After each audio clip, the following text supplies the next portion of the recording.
Well, hello everyone, and welcome back to CyberSpeak Labs. My name is Reanna Schultz, and I'll be your aide today as I guide you through different learning opportunities here in CyberSpeak Labs.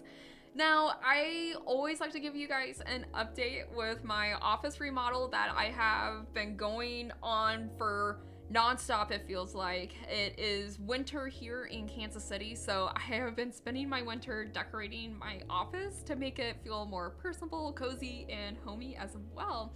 And I have been slowly putting up things on my walls.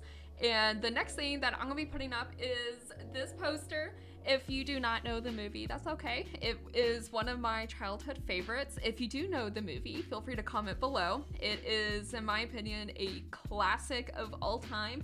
Next to Spirited Away. Spirited Away is also one of my favorite movies. I wear the jewelry and earrings from it, and it's one of my nerdy guilty pleasures that I have. So I guess it's nerdy or whatever, but again, it's just one of those like comfort movies that you grew up watching. And I do have my plant. My plant is still alive. Thank you for asking, everyone. And the final thing I do want to talk about is my B-Sides Kansas City shirt. It was, in fact, one of my first conferences I ever spoke at. It was in 2022, and I'm recording this now in 2025. And I will say, for anyone out there, please get involved in your conferences. You never know what doors of opportunities might open because of where you go.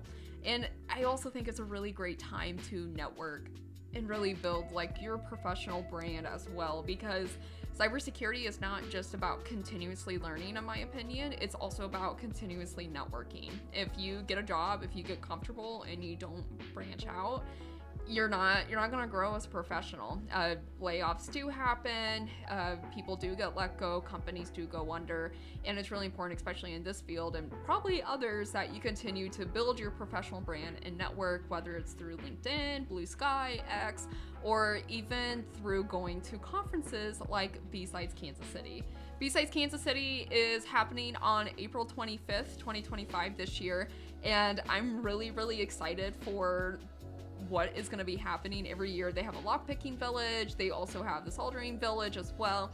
And the first time I ever went to a B-Sides event, it was in 2018, I do believe. So it's been some time since my very first conference. And if you are in the Kansas City area, I highly recommend it. It's a great community that we have out here, and it's free to students, which is a huge plus as well. And again, right, I recommend volunteering. Events like B-Sides cannot happen unless there are volunteers. And if you're not in the Kansas City area, I highly recommend going to bsides.org and just seeing if you do have a local chapter or the process on how to start one. It's very fun, it's very community driven, and a lot of passionate people run these events, and their speakers also are super passionate as well. And that's just not at B-Sides KC, that's B-Sides as a whole. So it's a really great brand for the cybersecurity community as well. If you do not watch our podcast, Defenders and Lab Coats, I highly recommend. In fact, our very first episode of 2025, we did bring on the founder and also the coordinators for B-Sides KC. I'll link it below, as well as the B-Sides KC link and bsides.org link in the description, so that way you guys can, I would say, just see what's happening in your area, or even try to attend B-Sides KC. I will be there this year, so I look forward to meeting any of you guys if you do show up. And also, additionally, I will be dropping another link to a platform I use for any information security conferences. This isn't just in the United States, it's global, and it's a great way to see what is also happening in your area if you do not know where to get information about cyber conferences or events, and if you can attend things virtually and what's free to a student as well. So again, I'll be dropping those below. Now, this video, I wanted to do something a little bit different. I know my last few videos have been about Try Hack Me and Try Hack Me walkthroughs, and one of the big things I have been seeing on LinkedIn and BlueSky lately is, hey, what certification should I do? Or, hey, how do I study for a certification? And I know, and this is gonna be super shocking for anyone who does not know me, I do not have a certification. I know, blowing everyone's mind right now. And that was because when I first started getting into cyber, I couldn't afford certifications. I was still a student in college. I was still trying to figure out how to buy food, or let alone how to find a job. And certifications were not in my budget. Even if student discounts were offered, they weren't in my budget to afford and sit down and take. Now, there are some good platforms, especially for those who are already in the working field or already working a full-time job. WGU, Western Governor University, is a college where it's a pass-fail college, so you either pass the class or you don't.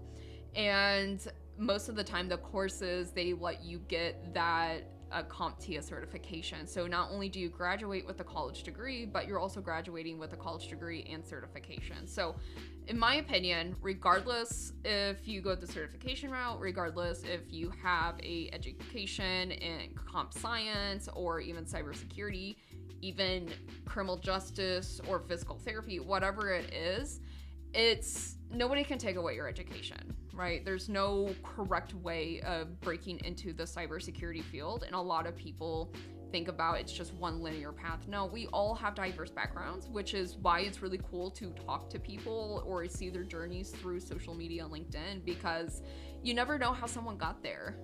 There's a guy I talked to way back a couple of years back at a B-Sides conference, in fact, and his background wasn't even in technology. He was a PE teacher, and he fell in love with a computer program he had bought for his kids, and he found his way into computer science and cybersecurity. And so people often ask me the question, they're like, hey, what certification should I get to make myself more marketable? Or what certification should I get? And that, in my opinion, is not the mindset to have.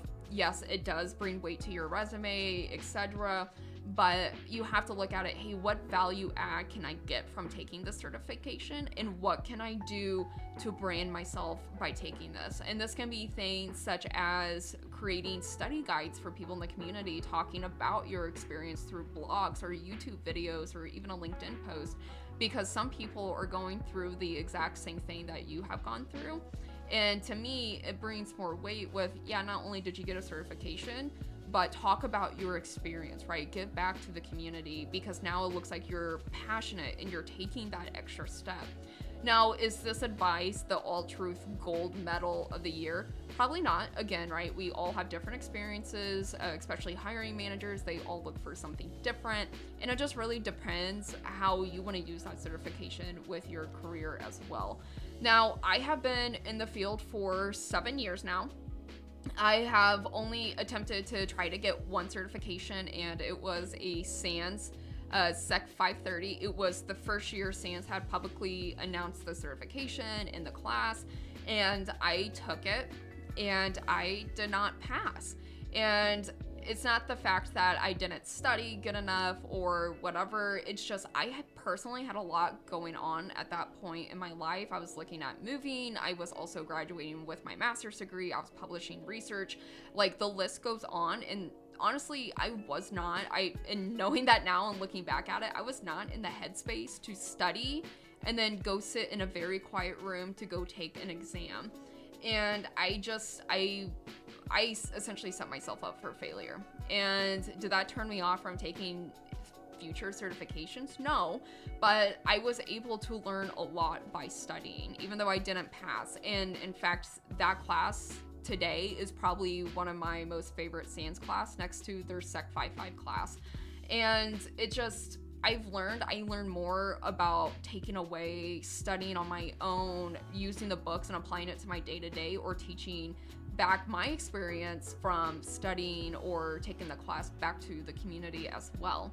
Now, you do have to be careful with some certifications if you do go create study guides, or if you do create, I would say, walkthrough videos or whatever the case is, because most of the time their certification is credited. It's kept close hold, and you don't want to violate policies to potentially lose your certification because you were oversharing some information, right? It's also meant for other people to go in and be challenged as well.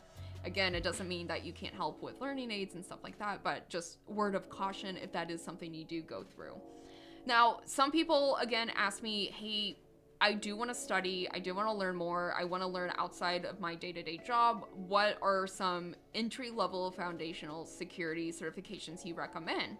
And there are a few, and I will link them in the description below as well. Security Plus is always a good foundational one that you can learn. It's very universal. Companies know about it, recruiters should know about it, and it's all over the place. CompTIA does a great job offering student discounts through their academic program. And then another one I recommend is Blue Team Level 1 for those that are wanting to go more on the cyber defense side. It's more popular in Europe, in my opinion, than the United States, but it takes a lot of the concepts that you learn from Security Plus, and they do hands-on labs. And that is also a huge key factor to me, is getting that hands-on portion. So not only are you learning about a topic, but now you're applying it to a keyboard. And so you're able to relate about it, especially in an interview, or if you decide to go take that second tier cert as well. You have an idea walking in. Now, I'm not on the pen test side at all. I don't do any red teaming, so some people might comment below their recommendations as well. And of course, I always say a universal one is the Pentest Plus one through CompTIA. There's a lot of good content on LinkedIn where you can go and see what other people recommend, or even on YouTube. And a couple of them I recommend looking at infosec Pat on YouTube as well. infosec Pat does a lot of deep dives with pen testing and stuff like that. So also a really, really good channel as well. Now, like I said, certifications, they're not the no-be-all, they're not the guaranteed job.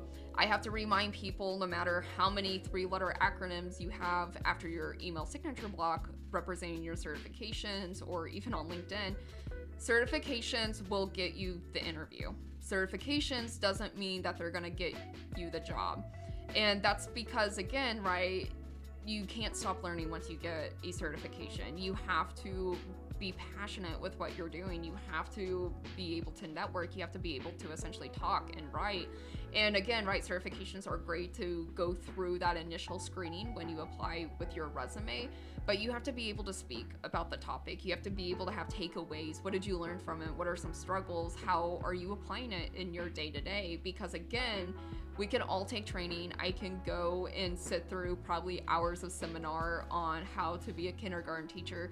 It doesn't mean at the end of the day I'm qualified to be a kindergarten teacher, or even a person to drive semi-trucks.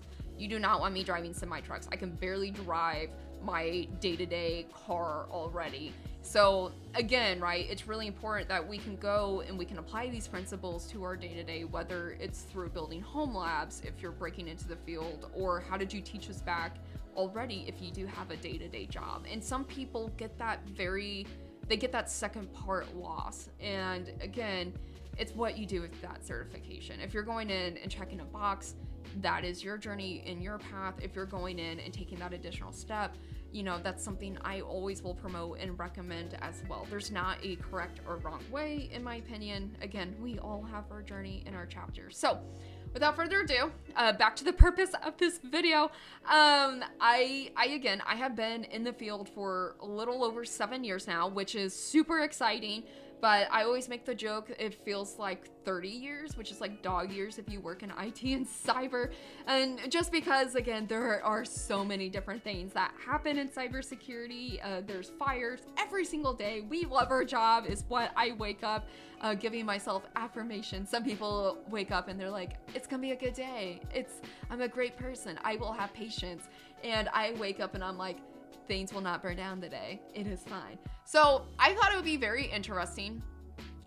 Just for me, right? I've never taken the Sec Plus exam, and I'm also in the part in my career where I don't think it's really value add for me to have Security Plus on my resume. Again, I'm sure I can go in and I can take it and I can study for it, etc., etc. But again, right, I have years of experience on my resume. I also have a master's degree as well, and I do a lot of public speaking events. I take pride on communicating and networking with my community, and I'm not saying that a Security Plus wouldn't be value add, but again, right, I'm 7 years in this field. I don't know what I would do with a Security Plus other than post it on LinkedIn.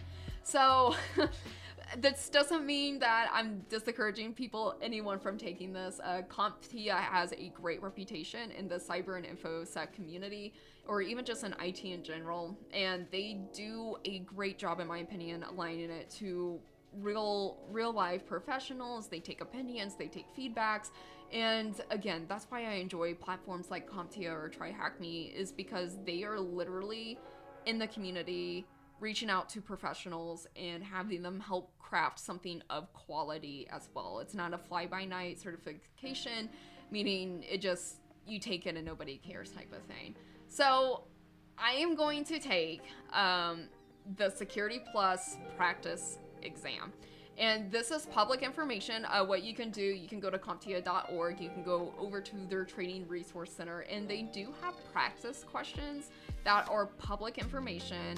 You can go on numerous Reddits and GitHubs, and ChatGPT can even populate the questions for you.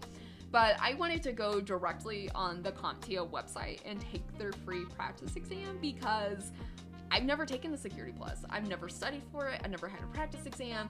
And for someone with 7 years of experience in the defense side, I'm very curious to see how I would do on this without studying anything whatsoever, and just see how I would do, right? Because I want to understand all of the effort that goes into taking the Security Plus exam, especially since you have so much hype on it.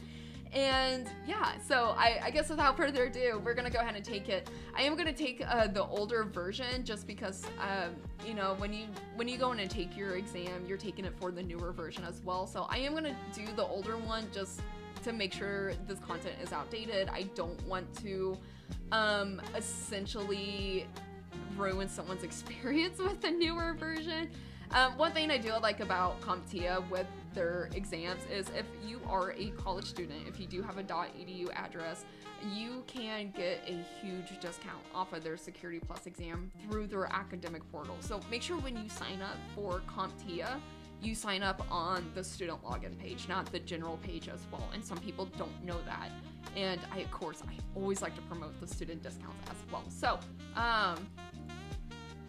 without further ado, I guess I can't really click it. Oh, there's the answer key. I didn't see it. So I guess I can bring up I'm just gonna bring up a notepad over here so you guys can see at least essentially what I'll be writing for these different answers, since I can't click on it. So let's see here, without further ado. Joe, the security analyst. Good for you, Joe, being a security analyst. This AAA thing, it sounds like something I can use for my car. I enjoy AAA. It allows, I used AAA one time. I got a flat tire in 3 inches of snow, and I needed someone to help me because I don't know if you ever changed a tire. It is so hard, and I have little noodle arms, and I cannot change a tire at all. So go AAA. Okay, back to CompTIA here. Okay, I'm gonna be honest, I've never heard the AAA thing. I've heard of, I've heard of the 5 pillars. I've not heard of AAA. So, know for a fact it's not accounting, or probably accountability. So I'm gonna go with CDE, because that, I don't know, sounds right to me. Authorization, authentication, and access. I don't know. I never heard of AAA, so that's a new term for me, but it sounds very important. Very important. Probably something I should know. Okay. A system administrator is configuring accounts on a newly established server. Which of the following characteristics best, oh gosh, it's one of those questions. Best,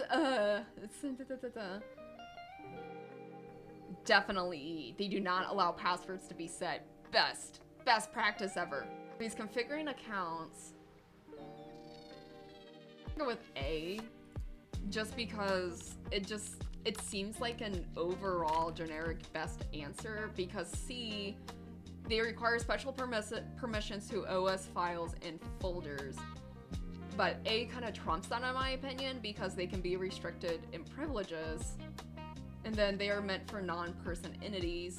which that's more of a service account than it would be just general accounts. Because again, the question doesn't state user or system or service account, so I don't really know. And then they remain disabled in operations, which I don't agree with, because there's a balance between security and usability, and you never know what type of account is being accessed through the server. And then of course, no, they do not allow passwords to be set. I don't feel like from a security side, that's the best practice. Unless you don't use passwords, I don't recommend it, but let me know how that works out for you. I'm very curious. Okay, so number 3, recently a company has been facing an issue with shoulder surfing. So when someone's peering over your shoulder to see what you're doing, maybe what information's being accessed, or hey, I'm looking at your password, what is it? Which of the following safeguards would help with this? So, I mean, screen filters. I don't know what this means by screen filters. I don't know if this means like a hidden character. I don't know if this means like a actual like physical filter on the screen where it makes everything all like chromed out so a person can't see behind you and you have to like literally be facing the screen. Like I have one of those on my phone because I go to the airport so much. I feel weird people looking over my shoulder. Another one's biometric authentication. So I'm not sure if they're using, and this is why I also have a hard time taking exams, because I go through this different literal scenario as to like, well, it depends how they're using biometric. Like, are they putting their password plus biometric to make MFA happen? Are they also just only using biometric, like your phone? And then smart cards. I feel like when you use a smart card, you still have to use that as a form of MFA.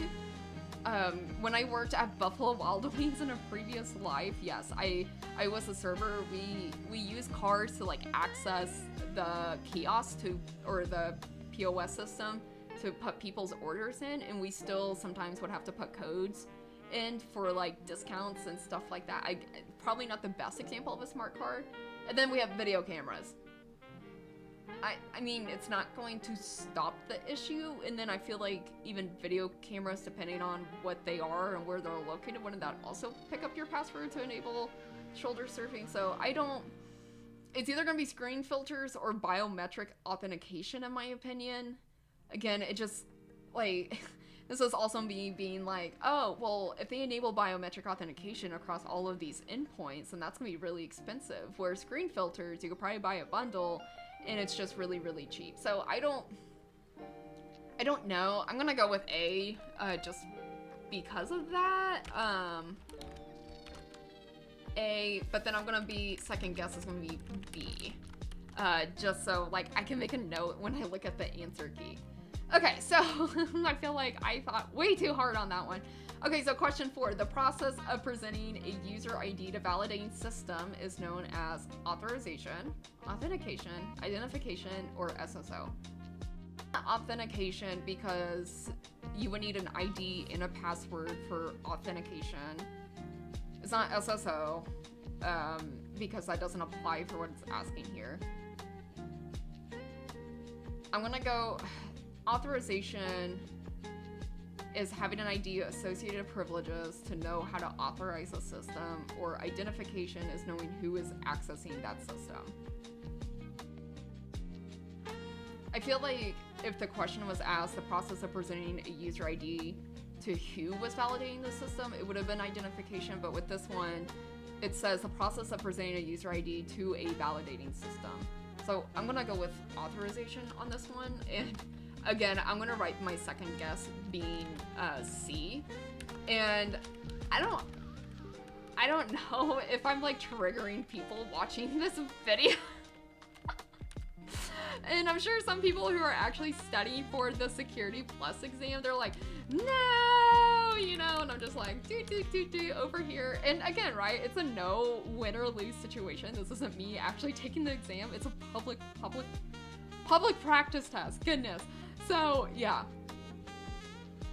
Okay. Oh, don't want to look at the answers by accident. Question 5. A input field that is accepting more data that has been allocated for its memory is an attribute of this one's going to be buffer overflow because you're overflowing the memory, which can lead to a memory leak. And I'm gonna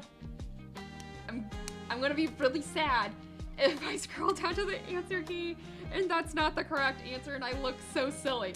But yeah, so we're gonna go with at least a buffer overflow for this one. Are all the answers A? I feel like that's not right. Now I'm questioning one. I'm questioning all my answers now since I picked A for them all.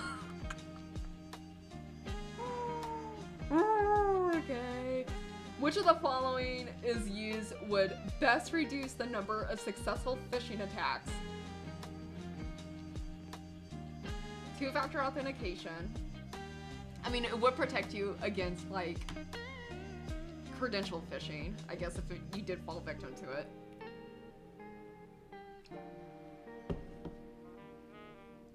Application layer firewall, I feel like, is not going to be applicable for phishing because it's going to be using a different network protocol than your application. Man traps. I don't know what man traps are. So I'm just gonna skip that. So I'm gonna go with D for user training.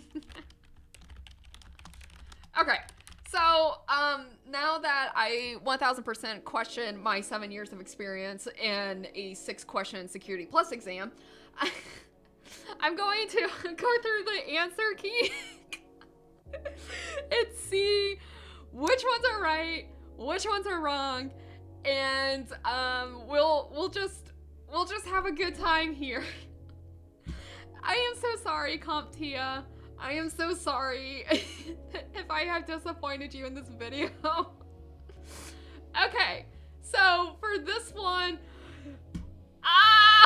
we're already starting strong here. So, the first question that we have here, it was accounting, authorization, and authentication, ACD. So if we go up, actually, I'm just gonna copy paste this so I'm not like continuously scrolling up and down here. Okay, so the first one that we have here, they said it was, oh man, I would fail this test. Okay, the first one was, I said CDE. So they asked about AAA. I said CDE, accountability, authorization, and authentication. The correct answer, oh wait, I meant BCD, not, see, I don't even know what my answers were. Or maybe I did say E. Yeah, I remember talking about it. See, I don't even know what answers I picked anymore. Now I'm like questioning myself.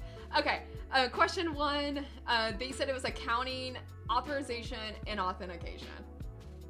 I absolutely flopped on this one. So I'm just gonna take this and I'm gonna move it under the one that I had here. So plop. Okay, then over here, question 2, they said B. I said A. I mean, I don't know, because again, right, it didn't, this was me questioning myself because I was being literal with what accounts were being used on this server, because are we talking about service accounts, are we talking about built-in accounts, are we talking about user accounts, because sometimes user accounts have to be on servers.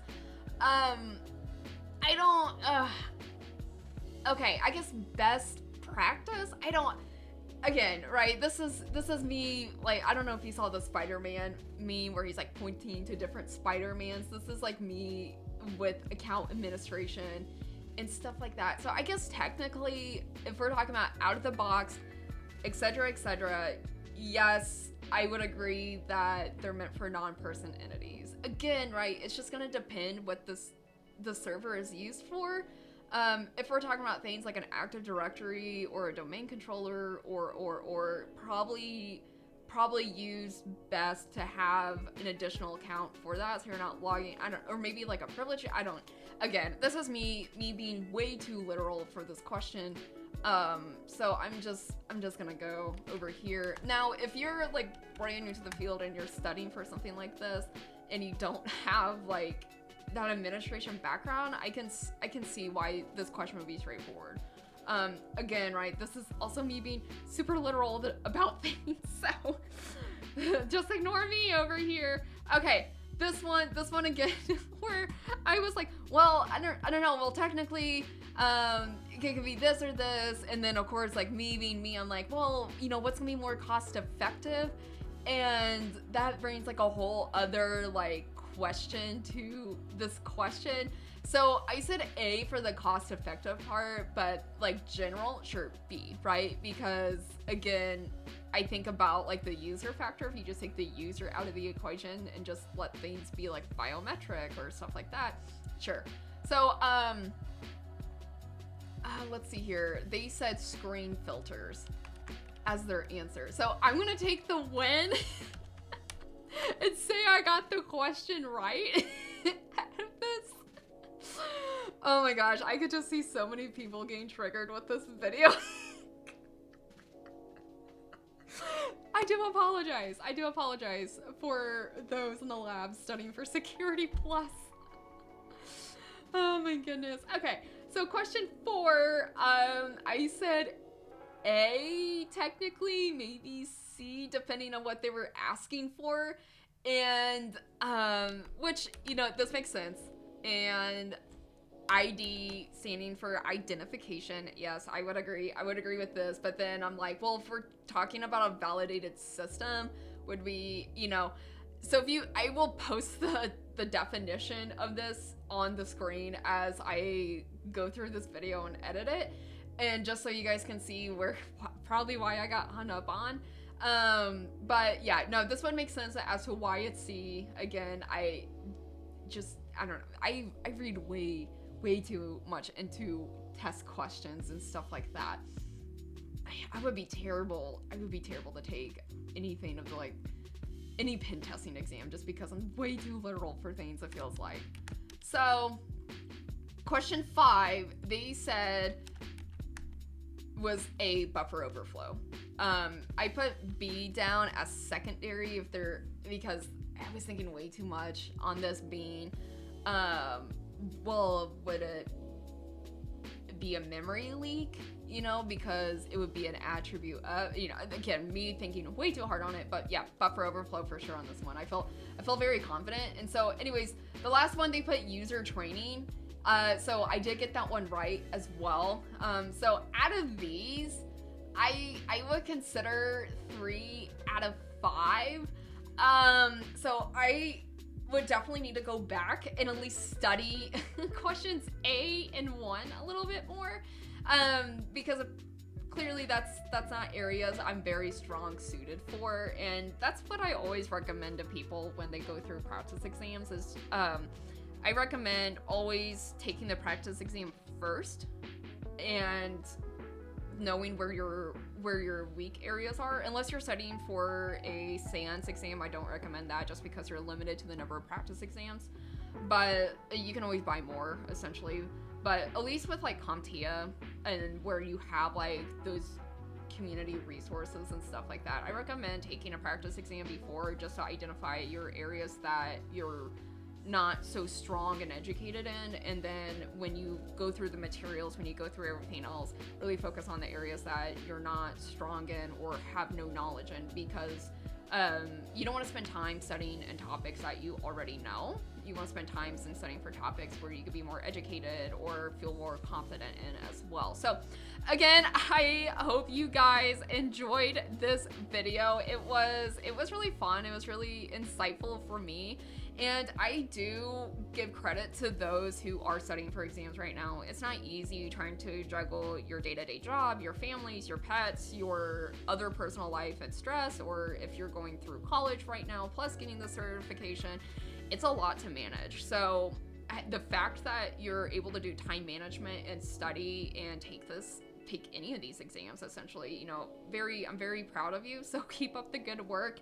And I hope you watching this video makes anyone feel better that maybe is going through a rut where they feel like they shouldn't take the exam, they feel like they're not smart enough, or just study and go take for it. I hope this video brought insight to someone who's been in the field for some time that probably could not pass with flying colors the first try. And again, right, it's probably because it's the areas I don't typically work in, or the areas that I don't use in my day-to-day. So it brought some insight to me as to areas that I can go and learn more in, which is super exciting. I always enjoy learning more things. So if you have any study tips, make sure you comment them below. I always like to recommend people joining my Discord channel, which I will link in the description of the video. We do have a study group, and we do have a lot of people that are engaged in the cyber community who can absolutely help with mentoring or give some insight to different exams or even interviews, right? And that's part of being part of a collaborative community as well. So thank you guys for joining me in the lab today. I hope you had fun with this video. If you want me to take a practice exam for anything else, or if you want me to go and embarrass myself in a Try Hack Me lab again, let me know. Feel free to comment below. I always enjoy to hear from you guys as well. So I hope you have a fantastic rest of the day, and I look forward to seeing you all in the lab again soon. Bye!